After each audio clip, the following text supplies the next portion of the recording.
যোৱাকালি সামাজিক মাধ্যমত আহি এটা ভুচুং পহুৱে খ্ৰীষ্টান মিছনাৰী লোকসকলৰ ওকালতি কৰিবলৈ আহি সামাজিক মাধ্যমত দেখিছোঁ আমুক ডনবস্কত পঢ়ে, তামুক ছেইণ্ট মেৰিজত পঢ়ে, ডাঙৰ ডাঙৰ নেতা বনিছে, কিবা কিবি বিভিন্ন মন্তব্য কৰিছে।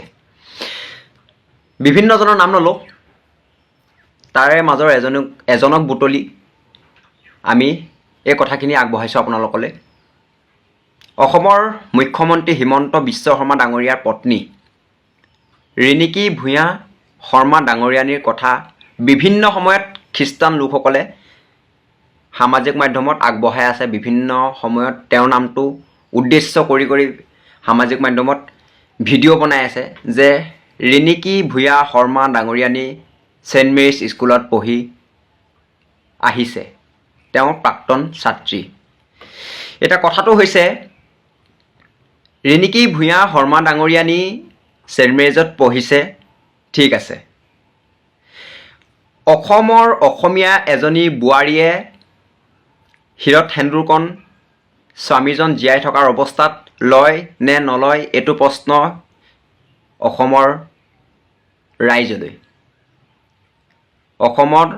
ৰাইজলৈ এটা প্ৰশ্ন যে স্বামী জীয়াই থকাৰ অৱস্থাত নিজৰ পত্নীয়ে শিৰত সেন্দুৰকণ লয় নে নলয়, অসমীয়া বোৱাৰী এজনীয়ে সেইখন সেন্দুৰ লয় নে নলয়, ভাৰতীয় বোৱাৰীয়ে সেই সেন্দুৰকণ লয় নে নলয়, এইটো প্ৰশ্ন আমাৰ অসমৰ ৰাইজলৈ। যদিহে লয়, যদিহে স্বামী জীয়াই থকাৰ অৱস্থাত শিৰত সেন্দুৰ লয়, তেনেহ'লে আমি বিভিন্ন সময়ত দেখি আহিছোঁ, সামাজিক মাধ্যমত বিভিন্ন ফটো দেখিছোঁ, ভিডিঅ' দেখিছোঁ। অসমৰ মুখ্যমন্ত্ৰী হিমন্ত বিশ্ব শৰ্মা ডাঙৰীয়াৰ পত্নী ৰিণিকী ভূঞা শৰ্মা ডাঙৰীয়ানীয়ে শিৰত কিন্তু সেন্দুৰকণ নলয়। বিভিন্ন ফটোত দেখিছোঁ, আমাৰ ওচৰত ফটোও আছে। সামাজিক মাধ্যমৰ পৰা এইখিনি ফটো আমি ৰাখিছোঁ। আমাৰ ওচৰত ফটোও আছে যে হিমন্ত বিশ্ব শৰ্মা ডাঙৰীয়াৰ পত্নী ৰিণিকী শৰ্মা ডাঙৰীয়ানীয়ে শিৰত সেন্দুৰকণ নলয়। এই যে বাৰম্বাৰ যে তেওঁৰ নামটো উল্লেখ কৰি আছে সামাজিক মাধ্যমত, যে খ্ৰীষ্টান লোকসকলে বাৰম্বাৰ তেওঁক উদ্দেশ্য কৰি পেলাই যে ৰিণিকী ভূঞা শৰ্মা ডাঙৰীয়ানীক যে উদ্দেশ্য কৰি বিভিন্ন সময়ত যে তেওঁৰ নামটো উল্লেখ কৰি আছে, ছেইণ্ট মেৰিজ স্কুলত পঢ়ি অহা প্ৰাক্তন ছাত্ৰী বুলি বিভিন্ন সময়ত যে তেওঁৰ নামটো উল্লেখ কৰি আছে, এটা কথা আচলতে সত্য নেকি যে ছেইণ্ট মেৰিজ স্কুলত পঢ়িয়ে ৰিণিকী ভূঞা শৰ্মা ডাঙৰীয়ানীয়ে শিৰত সেন্দুৰকণ ল'বলৈ পাহৰি গ'ল? তেওঁলোকে যিখিনি কথা সামাজিক মাধ্যমত কৈ আছে, যিখিনি মন্তব্য ৰাখি আছে যে বিভিন্নজন ছেইণ্ট মেৰিজ স্কুলত পঢ়িছে, বিভিন্নজন অসমৰ ডনবস্কত পঢ়িছে, এই যে হিমন্ত বিশ্ব শৰ্মা ডাঙৰীয়াৰ পত্নী যে ৰিণিকী ভূঞা শৰ্মা ডাঙৰীয়ানী যে ছেইণ্ট মেৰিজ স্কুলত পঢ়ি আহিছে, প্ৰাক্তন ছাত্ৰী, আচলতে ছেইণ্ট মেৰিজ স্কুলত পঢ়া এয়াই তেওঁ খ্ৰীষ্টান মিছনাৰী স্কুলত পঢ়া এয়া আচলতে ৰিণিকী ভূঞা শৰ্মা ডাঙৰীয়ানীৰ গাত প্ৰভাৱ পৰিছে নেকি? তেওঁ যে স্বামীজন জীয়াই থকাৰ অৱস্থাটো পাছতো শিৰত সেন্দুৰকণ নলয়, এয়া আচলতে খ্ৰীষ্টান মিছনাৰী স্কুলত পঢ়ি অহা প্ৰভাৱ পৰা নাইতো? এইটো প্ৰশ্ন অসমৰ ৰাইজলৈ। অসমৰ ৰাইজে এয়া বিচাৰ কৰিব। আৰু যদিহে আমি এটা কথা কৈ দিওঁ যে ৰিণিকী ভূঞা শৰ্মা ডাঙৰীয়ানী আমাৰ বাইদেউৰ লগত কোনো ব্যক্তিগত শত্ৰুতা নাই। ব্যক্তিগত শত্ৰুতা তেওঁৰ লগত, ৰিণিকী ভূঞা শৰ্মা ডাঙৰীয়ানীৰ লগত ব্যক্তিগত শত্ৰু কোনো নাই, একো নাই আমাৰ। কিন্তু এই যে বাৰম্বাৰ যে তেওঁৰ নামটো উল্লেখ কৰি আছে খ্ৰীষ্টান লোকসকলে, যে খ্ৰীষ্টান মিছনাৰী স্কুলত পঢ়ি আহিছে, বিভিন্ন সময়ত যে সামাজিক মাধ্যমত যে ৰিণিকী ভূঞা শৰ্মা ডাঙৰীয়ানীৰ নামটো যে উল্লেখ কৰি আছে, সেইবাবে সেই ভিডিঅ'টো প্ৰস্তুত কৰিলোঁ। কিয়নো তেওঁ খ্ৰীষ্টান মিছনাৰী স্কুলত পঢ়ি অহাৰ কাৰণেই শিৰত সেন্দুৰকণ নলয় নেকি? পাহৰি গ'ল নেকি সনাতন সভ্যতা সংস্কৃতি? পাহৰি গ'ল নেকি তেওঁ যে অসমীয়া এজনী বোৱাৰী? আচলতে আমি মনত পেলাই দিবহে বিচাৰিছোঁ।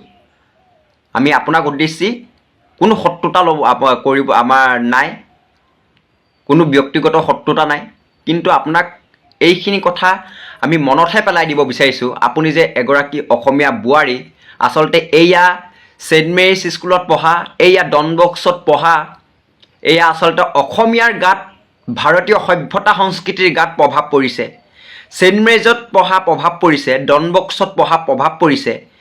এয়া তেওঁলোকৰ খ্ৰীষ্টান মিছনাৰীসকলৰ কেনেকৈ গ্ৰাস কৰি পেলাই কেনেকৈ ভাৰতীয় সভ্যতা সংস্কৃতি নষ্ট কৰিছে, কেনেকৈ সনাতন সত্তা নষ্ট কৰিছে, অসমীয়াত্ব নষ্ট কৰিছে, এয়া সৰু এটা উদাহৰণ।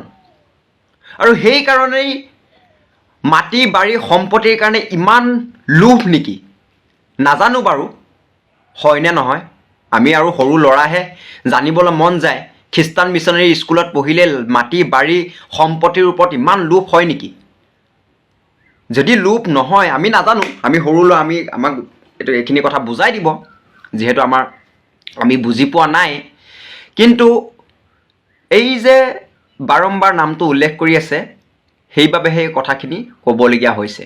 আৰু এই ভুচুং পহুটোক এটা কথা কৈ দিব বিচাৰিছোঁ,